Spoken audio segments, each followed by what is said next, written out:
Hello dear students, welcome back to my channel physics SPC. Heat transfer का एक question. The two ends of a metal rod are maintain at temperatures 100 degree celsius and 110 degree celsius. The rate of heat flow in the rod is found to be 4 joule per second. If the ends are maintained at temperature 200 degree Celsius and 210 degree Celsius, the rate of heat flow will be. Solution.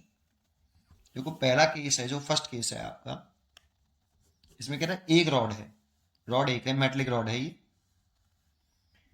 और इसके दोनों and क्या करो, जो temperature difference है, temperature है इसका कितना है 110 मान लेते हैं हाईएस्ट, और लोएस्ट जो है TL ये 100 डिग्री सेल्सियस है।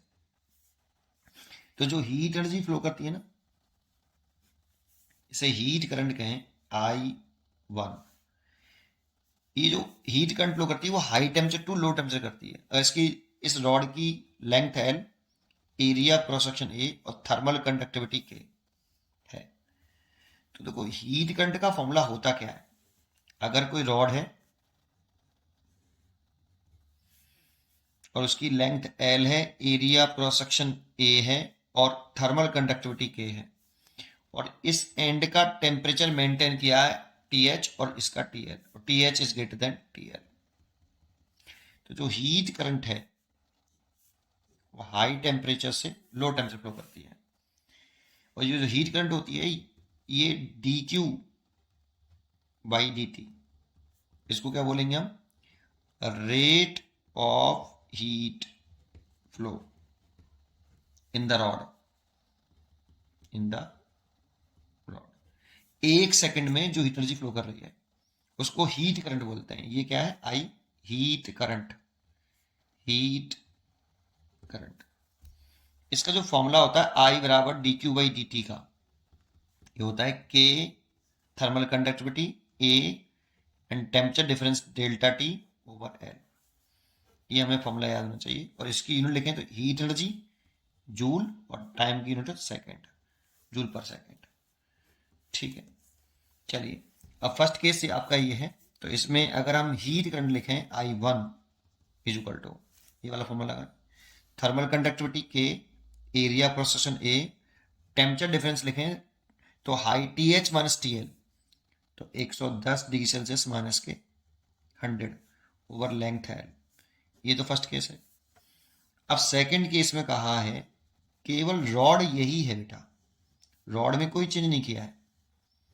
इस रॉड का L, A और थर्मल कंडक्टिविटी सेम, बट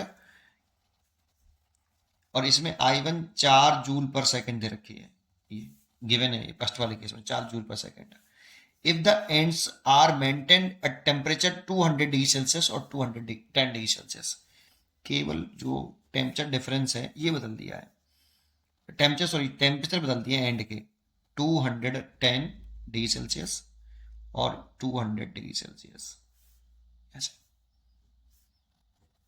है ना, और कुछ नहीं बदला। तो हीट करंट पूछ रहा है, तो देखो हीट करंट में टेम्परेचर डिफरेंस पर डिपेंड करती है हीट करंट, टेम्परेचर पे नहीं, टेम्परेचर डिफरेंस पर, टेम्परेचर डिफरेंस पर करती है, लेंथ पर करती है, ए पर करती है, के पर, कुछ भी बदला ही नहीं है, कुछ नहीं बदला। तो टेम्परेचर तो बदल गया, टेम्परेचर डिफरेंस देखो 10 डिग्री सेल्सियस का है और यहाँ पे भी 10 डिग्री सेल्सियस का है, तो हीट करंट पे तो कोई इफेक्ट नहीं पड़ा होगा। रॉड वही है तो एल भी नहीं चेंज हुआ, ए भी चेंज नहीं हुआ, के भी चेंज नहीं हुआ।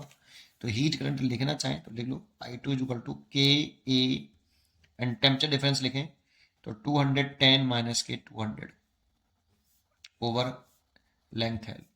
तो देखो यहाँ से I2 पूछ रहा है आपसे, देखो ये सॉल्व कर रहे हो तो ये जो आ रहा है I1 वो 10 KA बाई L आ रहा है, और यहाँ से ये सॉल्व कर रहे हो ये भी 10 KA बाई L, ये I2। तो I2 is equal to I1, और I1 दे रखा हमें 4 जूल पर सेकेंड, इसीलिए I2 और I1 बराबर होंगे 4 जूल पर सेकेंड, इसीलिए इसका आंसर हो गया ये। I जो होता है हीट करंट होता है, that means dQ by dt, rate of flow of heat in the rod, एक सेकंड में फ्लो करने वाली हीट एनर्जी को हम क्या बोलते हैं, हीट करंट बोलते हैं। ठीक है ना, उसका दूसरा नेम बोल सकते हैं कि इसको rate of heat flow of in the rod बोल सकते हैं। तो ये हमसे पूछा था। उम्मीद करता हूँ कि आपको ये जरूर समझ में, बी नहीं, a choice is correct. 4 joule पर सेकेंड, 4 जूल आया ना बेटा, 4 जूल पर सेकेंड, तो ए चॉइस इज करेक्ट। पढ़ते रहिए और खुश रहिए। Thank you.